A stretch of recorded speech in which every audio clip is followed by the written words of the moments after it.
Hello दोस्तों, welcome to my YouTube channel. तो आप सभी का बहुत बहुत स्वागत है। सभी के लिए जय हिंद। बात चल रही थी दोस्तों दिल्ली सल्तनत पर। दिल्ली सल्तनत पर ऑलरेडी 2 वीडियो डाल चुका हूं गुलाम वंश पर।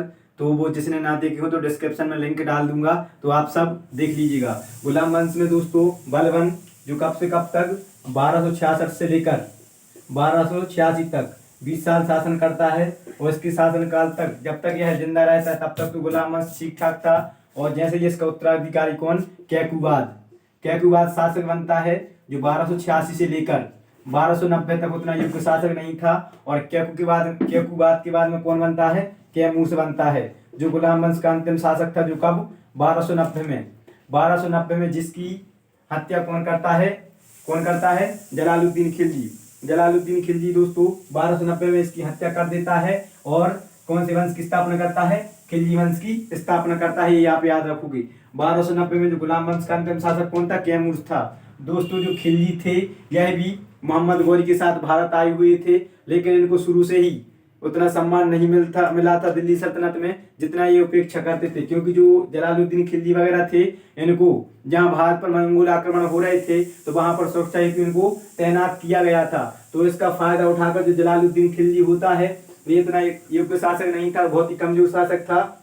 तो 1290 में इसकी हत्या कर देता है कौन, जलालुद्दीन खिलजी। कौन दोस्तों, जलालुद्दीन खिलजी। और खिलजी वंश की स्थापना करता है। ठीक है, कौन से वंश की स्थापना करता है, खिलजी वंश की स्थापना करता है। जो जलालुद्दीन खिलजी दोस्तों, इसका टाइम पीरियड कब से कब तक है, तो यह 1290 से लेकर 1296, 6 साल शासन करता है। ठीक है, 1290 से लेकर 1296 तक शासन करता है। और दोस्तों जो इसने अपनी राजधानियों से किसे बनाई थी, किलो खरी को यह अपनी राजधानी बनाता है।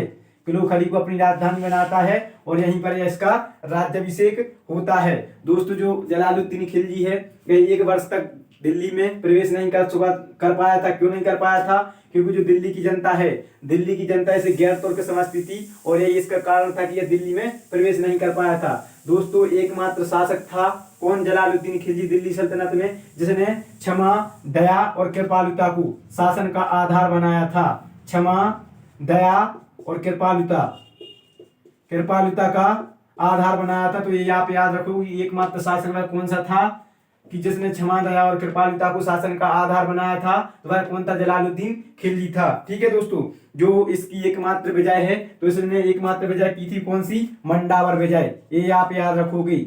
मंडावर विजय किसने की थी दोस्तों, तो जलालुद्दीन खिलजी ने की थी। ये आपको पॉइंट याद रखना है। ठीक है दोस्तों, इसने एक विभाग बनाया था जो एग्जाम में अक्सर पूछा जाता है, दीवान ए वकूफ। दीवान ए वकूफ।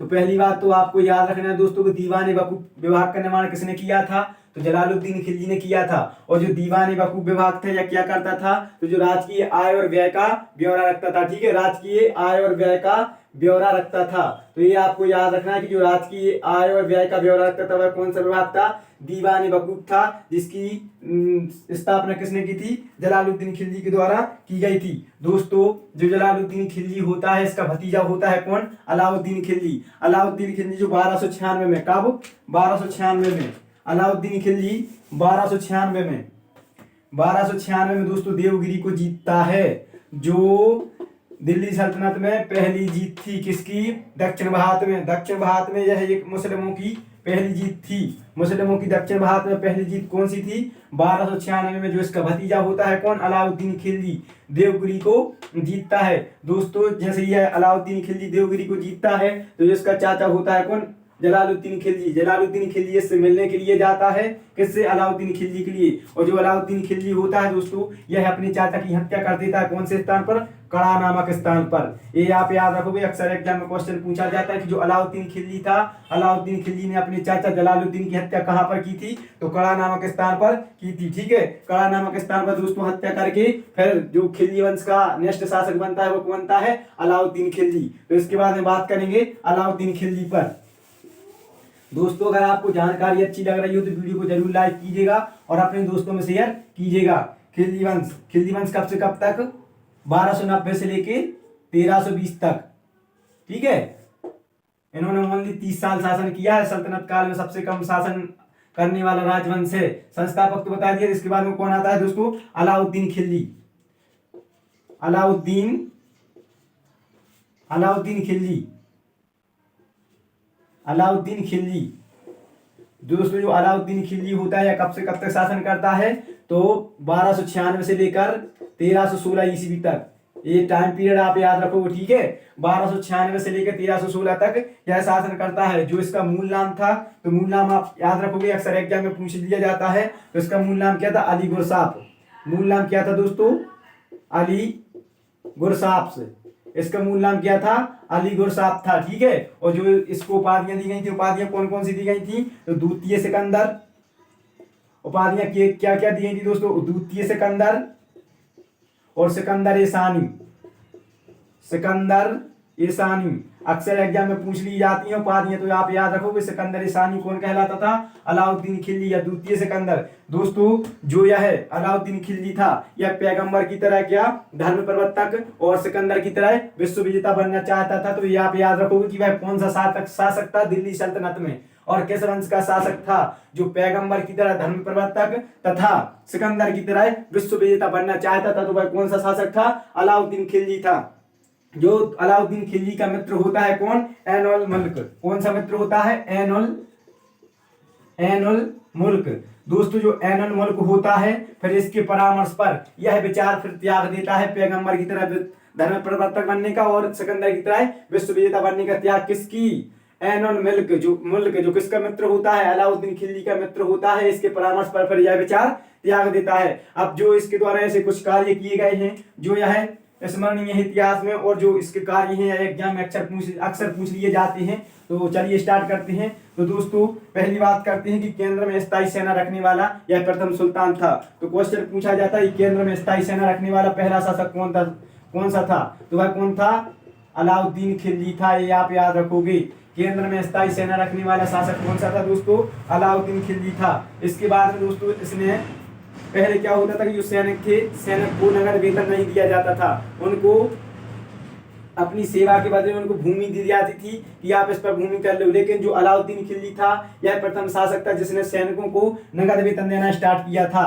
तो एक एक पॉइंट याद रखोगे कि सैनिकों को नगद वेतन देना किसने प्रारंभ किया था? तो अलाउद्दीन खिलजी के द्वारा किया गया था। और दोस्तों, जो अलाउद्दीन खिलजी है, यह प्रथम शासक था जिसने धर्म को राजनीति से पृथक किया हुआ था। तो ये भी आप याद रखो कि वह कौन सा शासक था जिसने धर्म को राजनीति से पृथक रखा। तो वह कौन सा शासक था? अलाउद्दीन खिलजी था, ठीक है। दोस्तों, जो सर्वाधिक मंगोल आक्रमण है, सर्वाधिक मंगोल आक्रमण को सामना करने वाला शासक तो वह अलाउद्दीन खिलजी है। अक्सर एग्जाम में पूछा जाता है सर्वाधिक मंगोल आक्रमण को सामना करने वाला शासक, तो वह कौन सा है दोस्तों? सर्वाधिक। इसके शासनकाल में 7 बार मंगोलों ने आक्रमण किया।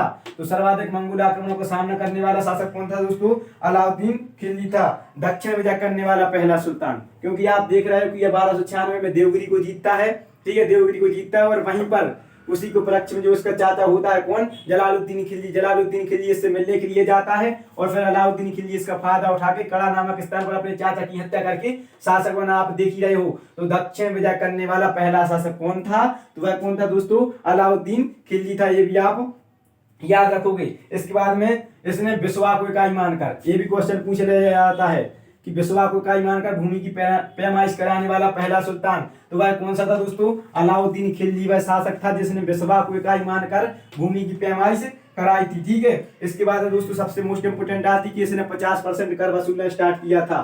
तो ये भी क्वेश्चन पूछ लिए जाते हैं कि 50% कर वसूलने वाला पहला सुल्तान कौन सा था? तो वह अलाउद्दीन खिलजी था, ठीक है। दोस्तों, इसने गृह कर और चराई कर भी लगाए थे। गृह कर मतलब जहां पर आप रहते हो घरों पर, और चराई कर मतलब जो आप पालतू जानवर पालते हो उनके लिए जो चारा वगैरह की होती है। तो दोस्तों, इस पर भी इसने कर लगाए हुए थे। कर मतलब आप जानते होगे, ठीक है। तो लगाए हुए थे किसने? अलाउद्दीन खिलजी ने। इसके बाद में जो इसने मोस्ट इंपोर्टेंट किया था कि बाजार नियंत्रण प्रणाली, मोस्ट इंपोर्टेंट है, याद रखोगे। बाजार नियंत्रण प्रणाली किसने स्टार्ट की थी दोस्तों? तो बाजार नियंत्रण प्रणाली किसने स्टार्ट की थी? अलाउद्दीन खिलजी ने की थी। आप ये याद रखोगे। बाजार नियंत्रण प्रणाली स्टार्ट करने वाला शासक कौन सा था? तो अलाउद्दीन खिलजी था। इवन यूपीएससी से लेके हर एक एग्जाम में यह क्वेश्चन पूछा गया है कि बाजार नियंत्रण प्रणाली किसके द्वारा शुरू की गई थी? तो अलाउद्दीन खिलजी के द्वारा की गई थी। दोस्तों, जो अलाउद्दीन खिलजी है इसको मध्यकाल का सर्वश्रेष्ठ अर्थशास्त्री कहा जाता है। मोस्ट इंपोर्टेंट है, आप याद रखोगे कि मध्यकाल का सर्वश्रेष्ठ अर्थशास्त्री किसे कहा जाता है, तो अलाउद्दीन खिलजी के लिए कहा जाता है। और दोस्तों इसने 2 प्रथाएं और शुरू की थी, घोड़ा दागने की प्रथा और सैनिकों का हुलिया लिखने की प्रथा। ये क्वेश्चन भी पूछे गए हैं कि सैनिकों का हुलिया लिखने की प्रथा किसने स्टार्ट की थी, तो अलाउद्दीन खिलजी के द्वारा की गई थी। और घोड़ा दागने की प्रथा किसके द्वारा शुरू की गई थी दोस्तों, तो इस किसके द्वारा की गई थी, अलाउद्दीन खिलजी के द्वारा की गई थी। अब दोस्तों बात आती है कि इसकी विजय अभियान पर, तो इसने बहुत सारी विजय की हैं, तो उनको एक एक करके जानते हैं। यहाँ से भी अक्सर क्वेश्चन बनते हैं, तो इसी में आपको इसकी विजय अभियान और विजय अभियान आप याद रखोगे क्योंकि इंपोर्टेंट हैं। तो लिखिए विजय अभियान दोस्तों, यह जब तक शासक रहा यह युद्ध ही करता रहा। कौन, अलाउद्दीन खिलजी। ठीक है, पहली बात आती है उसकी गुजरात विजय। तो दोस्तों इसने गुजरात विजय कब की थी, ऑप्शन याद रखोगे 1299 में। कब की थी दोस्तों इसने गुजरात विजय, 1299 में की थी। ठीक है, जो दोस्तों गुजरात विजय का नेतृत्व कौन कर रहा था, तो जो इसका सेनापति था कौन, नुसरत खां। नेतृत्व कौन कर रहा था, नुसरत खां के नेतृत्व में इसने सेना भेजी हुई थी। याद रखोगे आप, गुजरात विजय किसके नेतृत्व में किया गया था गुजरात विजय, तो नुसरत खां के नेतृत्व में किया गया था, जो किसका सेनापति था, अलाउद्दीन खिलजी का सेनापति था। दोस्तों जो गुजरात का शासक होता है कौन, रायकर्ण बघेल। कौन होता है दोस्तों, रायकर्ण बघेल। जो गुजरात का शासक होता है कौन, रायकर्ण बघेल होता है दोस्तों। यह परास्त होता है और जो इसकी पुत्री होती है कौन, देवल देवी। जो इसकी पुत्री होती है कौन, देवल देवी। जो इसकी पुत्री होती है दोस्तों देवल देवी को लेकर यह कहाँ भाग जाता है, देवगिरी को भाग जाता है। ये आप याद रखोगे। तो इम्पोर्टेंट है गुजरात विजय 1299 में, जो अलाउद्दीन खिलजी का सेनापति का कौन, नुसरत खां के नेतृत्व में की गई थी। जो गुजरात का शासक था कौन, रायकर्ण बघेल परास्त होता है और अपनी पुत्री देवल देवी को लेकर कहां पर, देवगिरी चला जाता है। दोस्तों इसी विजय के दौरान जो अलाउद्दीन खिलजी का मुख्य सेना नायक सिद्ध होता है कौन, मलिक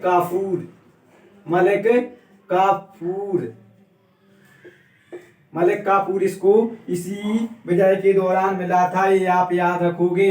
इसे 1000 दिनारी के नाम से जाना जाता है, जो एक किन्नर था। याद रखोगे आप, क्या था दोस्तों, किन्नर था, जिसे 1000 दिनारी के नाम से जाना जाता है। तो क्वेश्चन अक्सर पूछा जाता है कि 1000 दिनारी के नाम से कौन, तो मलिक काफूर को जाना जाता है। और मोस्ट इंपोर्टेंट क्वेश्चन बनता है कि मलिक काफूर अलाउद्दीन खिलजी के लिए कौन सी विजय के दौरान मिला, तो गुजरात विजय के दौरान मिला। ये आपको याद रखना है। ठीक है, इसके बाद में बात करते हैं दोस्तों रणथंभौर विजय। इसके बाद में नेक्स्ट विजय कौन सी है, रणथंभौर विजय। एक एक याद रखिएगा।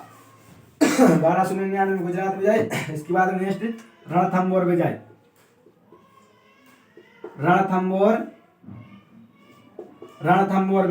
तो दोस्तों जो इसने रणथंभौर विजय की थी वह कब की थी, तो रणथंभौर विजय उसकी जस्ट 2 साल बाद 1301 ईस्वी में की थी। ठीक है, कब की थी, 1301 ईस्वी में की थी। जो रणथंभौर का तत्कालीन राजा होता है कौन, हमीरदेव। कौन दोस्तों, हमीरदेव। जो हमीरदेव होता है दोस्तों यह परास्त होता है। ठीक है, परास्त होता है। और इसी विजय के दौरान जो अलाउद्दीन खिलजी की इसी विजय के दौरान जो राजपूत राजकुमारियां थी उन्होंने जौहर व्रत का पालन किया था। तो ये आप याद रखोगे, जौहर व्रत का पालन कब किया था, तो रणथंभौर विजय 1301 के दौरान जो हमीरदेव शासक था कहाँ का, रणथंभौर का, वह परास्त होता है। ठीक है, और दोस्तों जो इसका उल्लेख है वह तत्कालीन इतिहासकार किसने, अमीर खुसरो ने किया है। क्वेश्चन पूछा जाता है अमीर खुसरो ने कौन सी विजय का उल्लेख किया है, तो रणथंभौर विजय का उल्लेख किया है, जो 1301 में किसके द्वारा की गई थी, अलाउद्दीन खिलजी के द्वारा की गई थी। जो वहां का शासक था कौन, हमीरदेव परास्त होता है। दोस्तों नेक्स्ट वीडियो में इसके आगे कंटेंट लेकर आएंगे, तब तक दीजिए इजाजत। तब तक आप सभी के लिए जय हिंद।